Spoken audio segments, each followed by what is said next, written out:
Escola Bíblica Dominical, encontro certo do povo de Deus. Hora marcada, não posso atrasar. O Senhor espera pelos filhos seus. Durante a semana estudo a lição. Aos domingos sou o primeiro a chegar. Quero aprender mais, ouço com atenção. A Igreja Unida está em oração. Professor presente, vamos estudar. A minha classe é pontual, atenciosa e exemplar. Responde certo o questionário e a oferta sempre tem pra dar. Venha você participar também, tenha certeza que vai ser legal. Qualquer pessoa será bem-vinda à nossa escola dominical. Olá, meus internautas, professor Pastor Jonias, lição 11 do segundo trimestre de 2018. O discípulo de Jesus e o serviço cristão. Lição direcionada para o dia 10 de junho de 2018.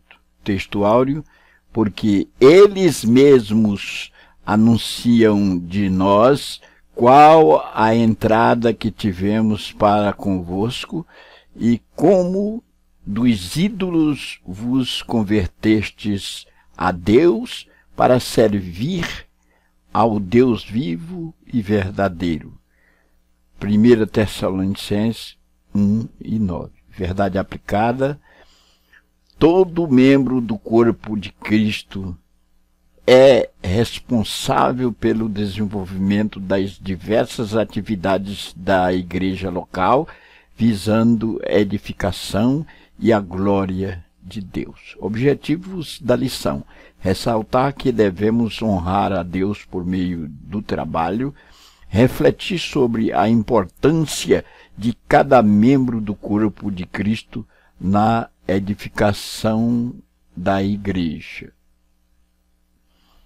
mostrar os princípios bíblicos de serviço cristão. Os textos de referência se encontram em Neemias 2:18, Neemias 4:6, Neemias 6:3. Nesta lição, refletiremos sobre um dos aspectos da vida do discípulo de Cristo em que tem sido bastante afetado pela geração sem tempo: o comprometimento no serviço cristão, inclusive na igreja. Aprendemos em lições passadas que vive-se dias em que as pessoas não têm tempo para o serviço de Deus. Se convida para um culto, ele diz que não pode, que vai fazer outra coisa. Se convidamos para a escola bíblica dominical, dizem que vão ter que ir a determinado lugar, fazer feira e etc.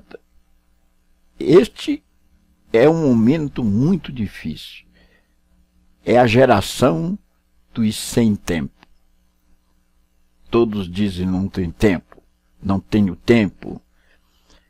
E nesta lição nós vamos ver que aqueles que têm um tempo para Deus são abençoados. Honrar a Deus por meio do trabalho, a importância do trabalho. Nós vamos ver nesta lição. O trabalho para Deus é de suma importância. Ao colocar o homem no jardim do Éden, o Criador lhe designou um trabalho próprio para o corpo e a mente, isto é, lavrar e guardar o jardim que Deus havia preparado, Gênesis 2:15. Portanto, o trabalho desenvolvido pelo ser humano era feito para Deus, era um serviço divino. Assim, já em Gênesis, o livro dos princípios, encontramos a semente do ensino de Paulo em suas epístolas acerca de como o discípulo de Cristo deveria encarar a atividade profissional e a relação entre patrão e empregado. Aqui nesta parte da lição, podemos ver que Deus, desde os momentos e os dias mais antigos, ele já havia determinado que o homem ficasse ocupado, o corpo e a mente, o corpo trabalhando e a mente administrando. E é justamente esta lição deixada lá no Éden que nessa primeira parte nós vamos absorver.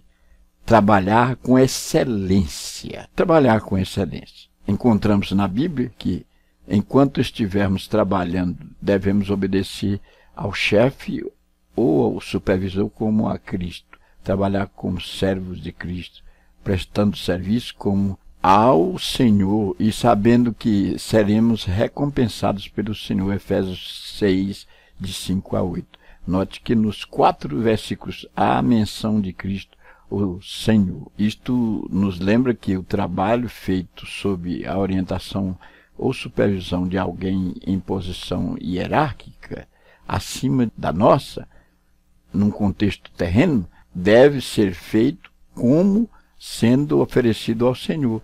O que quer que o discípulo de Jesus faça, deve ser feito como ao Senhor. Romanos 14, de 7 a 9. Trabalhar com excelência é trabalhar com grande esforço, dando o que se tem de melhor. A palavra excelência nos encaminha à realidade de perfeição sem igual. E o trabalho para Deus é assim, deve ser feito com excelência, com empenho, e sabendo que o estipêndio virá, a recompensa virá, Deus nos abençoará, servindo a Deus. No período da Reforma Protestante, século XVI, tanto Lutero como Calvino sustentaram que o ser humano também cumpria sua vocação e chamado de Deus, sendo útil à sociedade por meio do seu trabalho, desfazendo assim a ideia em distinguir entre o sagrado e o secular.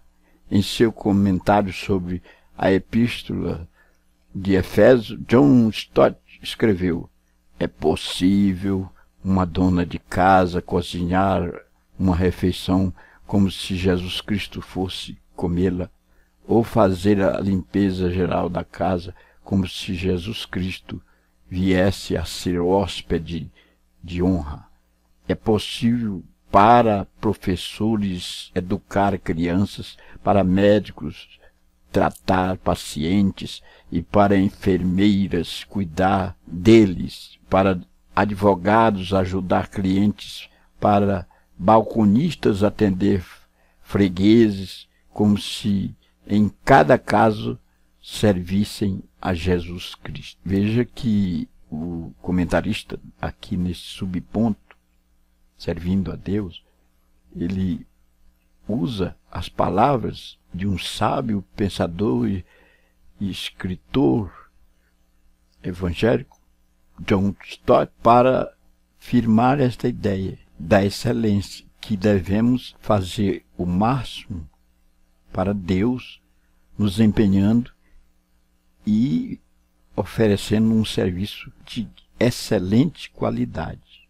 É o mais perfeito, o melhor, se pudéssemos colocar no grau superlativo absoluto, sintético, seria ideal. Um trabalho boníssimo, perfeitíssimo, excelentíssimo. E aí o Senhor se agrada, como se fosse oferecendo para Cristo. E aqui usa-se ações seculares próprias do nosso cotidiano, através dos profissionais liberais e também outros profissionais que desempenham seu trabalho para os seus clientes, mas como se fosse oferecendo a Cristo, como se esse cliente fosse o próprio Cristo, no caso de se estar trabalhando na causa de Deus. A segunda parte, serviço visando a edificação da igreja.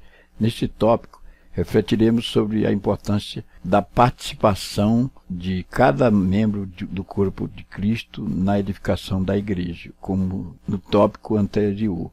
Também encontramos fundamentação bíblica no Antigo Testamento para nos guiar neste estudo. Vamos, nessa segunda parte, serviço visando a edificação da igreja. Cristo nos tem feito membros do corpo dele, ou seja, membros do corpo de Cristo, para a edificação do corpo de Cristo, que é a igreja.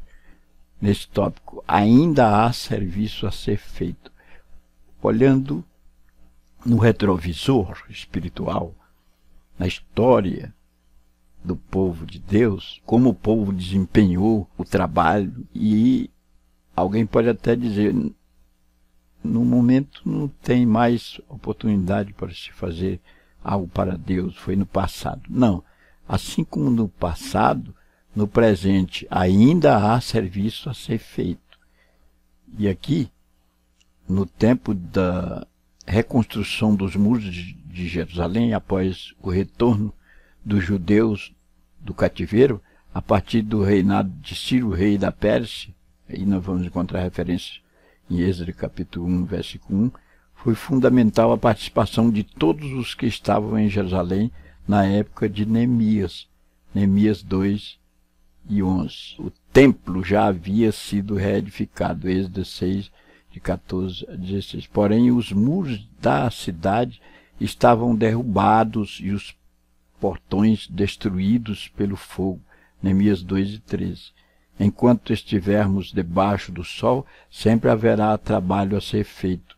Os capítulos 3 e 6, a 6 de Neemias detalham a reconstrução dos muros e das portas num contexto de dedicação, participação, oração, vigilância, palavras de encorajamento, união, ameaças, empenho, liderança, entre outros aspectos. Aqui é um bom exemplo do trabalho desenvolvido lá no Antigo Testamento, quando o povo voltou do cativeiro babilônico para reedificar os muros, de mãos dadas, enquanto uns empunhavam as lanças e as armas bélicas, outros pegavam os instrumentos de construção e reedificavam os muros. Uns davam segurança, outros trabalhavam, outros davam palavras de encorajamento. Em meio a tantas ameaças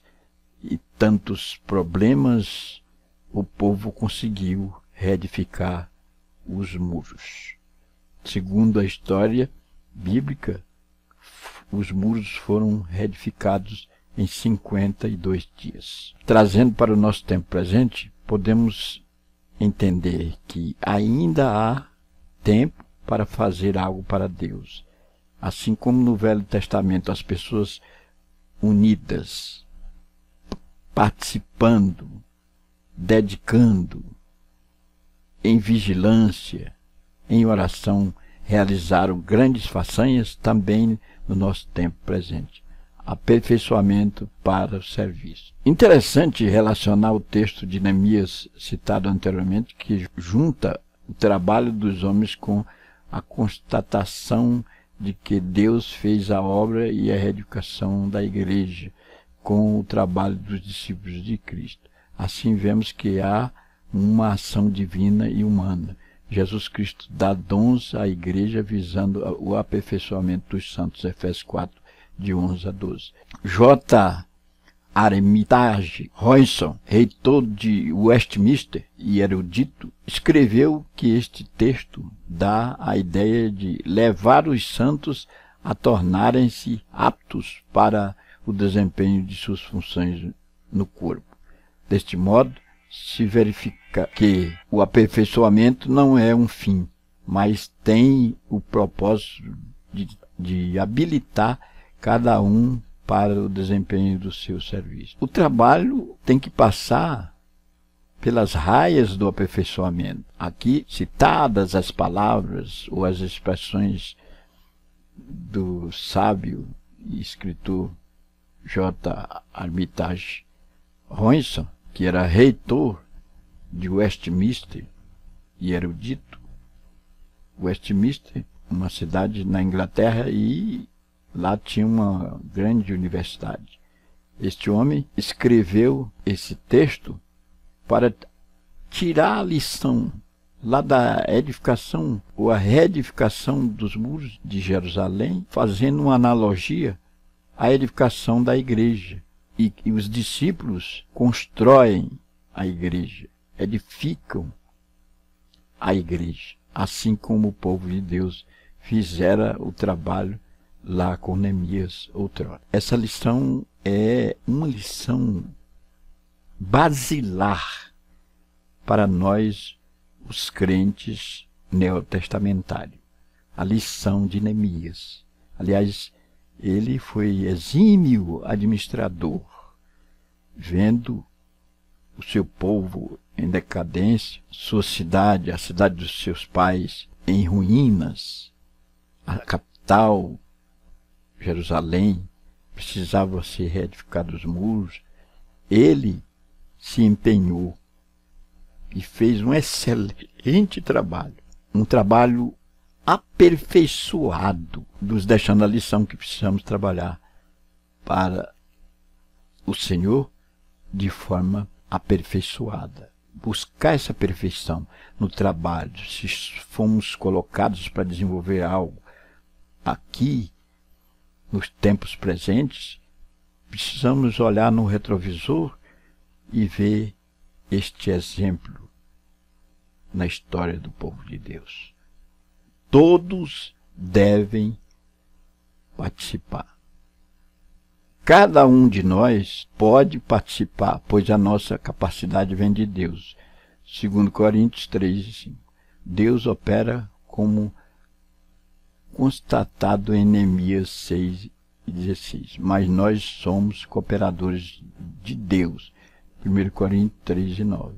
Interessante a postura exemplar dos membros da igreja na Macedônia, pois primeiro se colocaram à disposição do Senhor e depois à disposição da liderança da igreja local, 2 Coríntios 8:5. Na parábola dos talentos, assim que o Senhor partiu, logo alguns servos já começaram a agir, indica a prontidão e senso de urgência. Então não é só alguém, alguns, mas veja aqui o pronome todos devem participar. E aqui é abstraído a lição da igreja da Macedônia, uma igreja que buscou desenvolver um trabalho para Deus, primeiro se colocando à disposição do Senhor, depois à disposição da igreja local. Isso é interessante.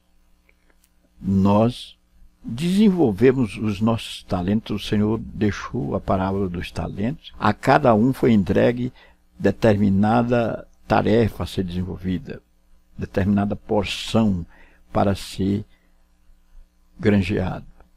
E temos esta responsabilidade, nos colocar à disposição de Deus, nos colocar à disposição da liderança da igreja, dizer, eis-me aqui, estou pronto para desenvolver o trabalho. Todos devem participar.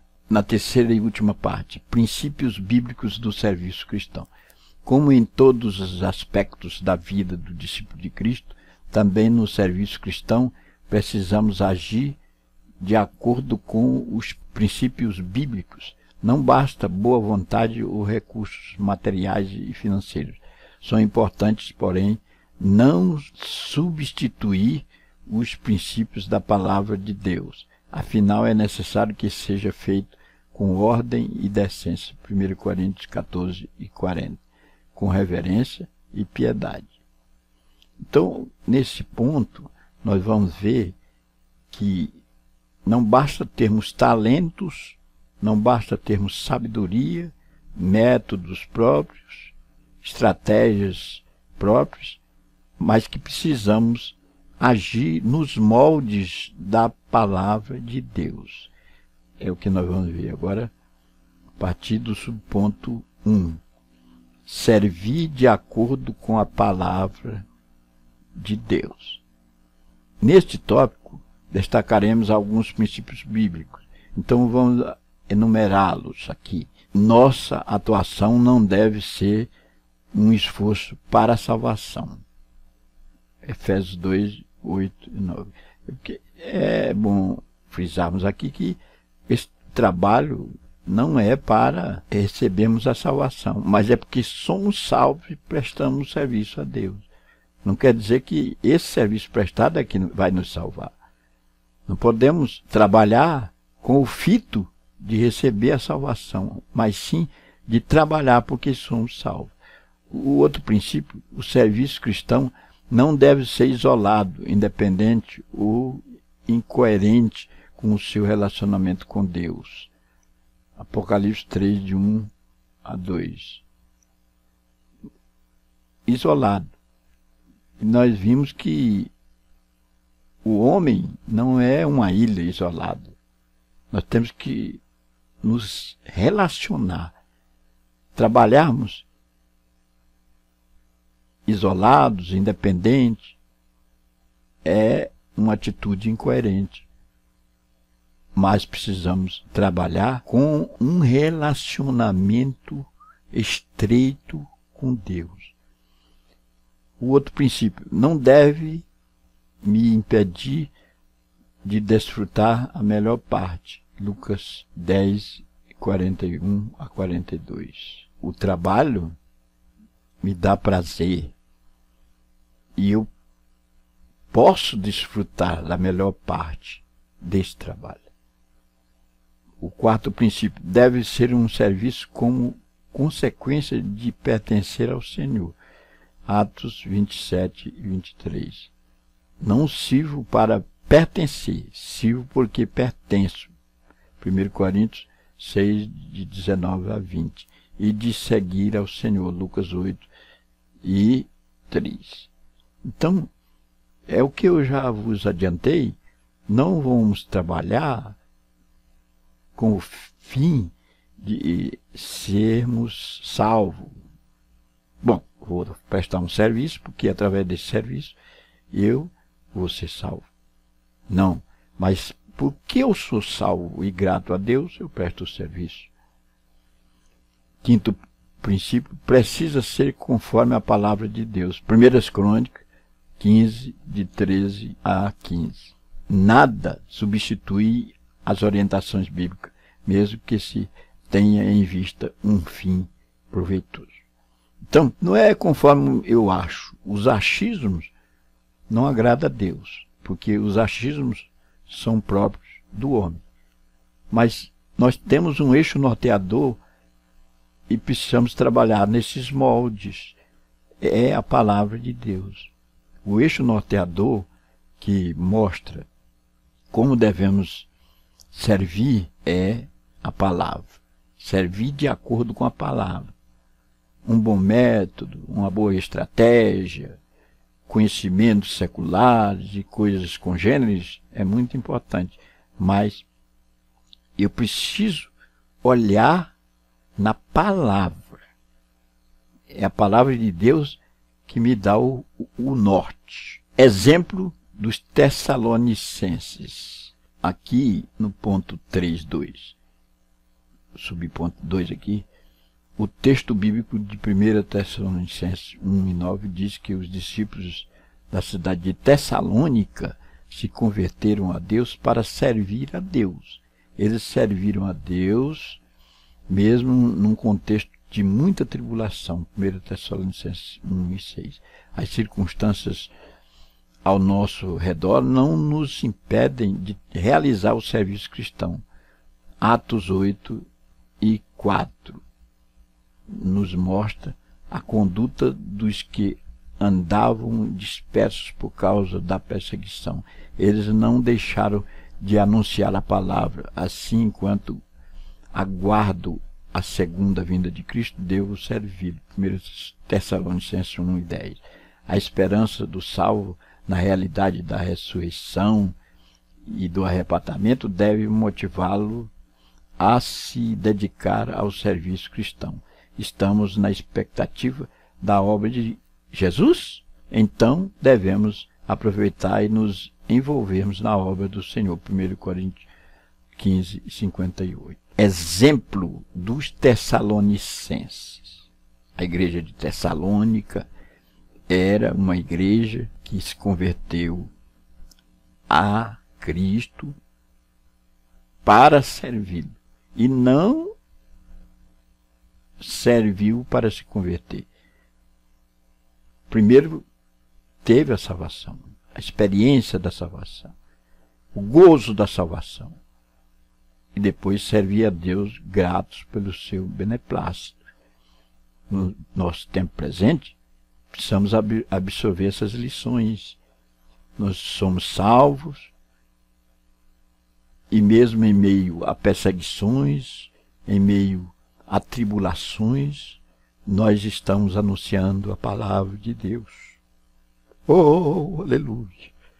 Se eu fosse ver ao contrário, não estaria anunciando nos vários rincões deste meu planeta a palavra de Deus, através da internet, pregando em vários lugares deste mundo, indo pessoalmente também.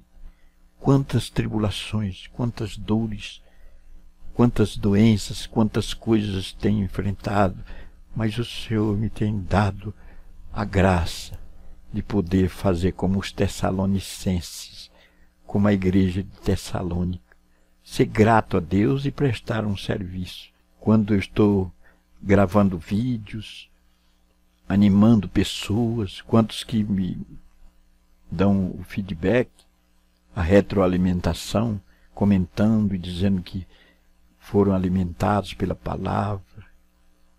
Isto é muito gratificante. Eu estou fazendo aquilo que o Senhor me determinou que fizesse. Como os Tessalonicenses, mesmo em meio à tribulação, a igreja sofreu, a igreja de Tessalônica passava pelo fio da tribulação, as circunstâncias ao seu redor eram dramáticas, mas não deixaram de prestar o serviço a Deus. Mesmo a grande tribulação, estou prestando o serviço ao meu Deus. Oh, aleluia! Aleluia! Glória a Jesus! Aqui no subponto 3, aproveitando as oportunidades. Encontramos na palavra de Deus exortações para não desprezarmos o dom e para não desprezarmos o dom de Deus em nós. 1 Timóteo 4 e 14. 2 Timóteo 1 e 6. É como se Paulo estivesse dizendo para Timóteo manter viva a chama do dom de Deus. O Senhor concede o dom, porém nós precisamos usá-lo e desenvolvê-lo. Aproveitemos as oportunidades que Deus tem nos proporcionado enquanto há tempo. Efésios 5, 14, de 15 a 16. Quando a noite chegar, não será mais possível trabalhar. João 9, 4. Há tantas atividades numa igreja local a serem executadas.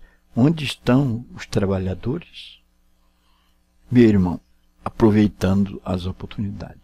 Aquilo que Deus lhe entregou na mão, não perca a oportunidade de desenvolver. Faça o trabalho, assim como o apóstolo Paulo orientou Timóteo, seu filho na fé que havia deixado em Éfeso.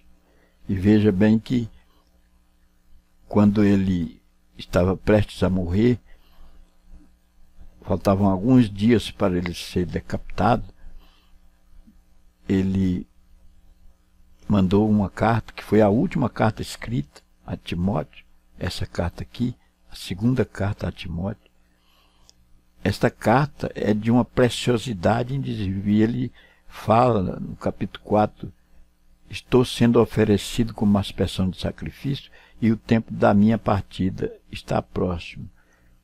Combati o bom combate, acabei a carreira e guardei a fé. Veja bem que ele não perdeu a oportunidade, fez o trabalho de Deus. Ele pregou, foi o maior missionário depois de Cristo. Ele é o 6º homem mais influente da terra, em razão da propagação do Evangelho. Ele foi o grande propagador do Evangelho, quando Cristo subiu ao céu. E aqui nós temos um exemplo de um homem, morreu, mas teve o prazer de consolidar aquilo que Deus o havia entregue. Ele não perdeu a oportunidade. E este registro de lembrança da obra realizada está na 2ª carta a Timóteo. Também na primeira, mas especialmente na 2ª carta. Eu vou partir para a eternidade, Timóteo.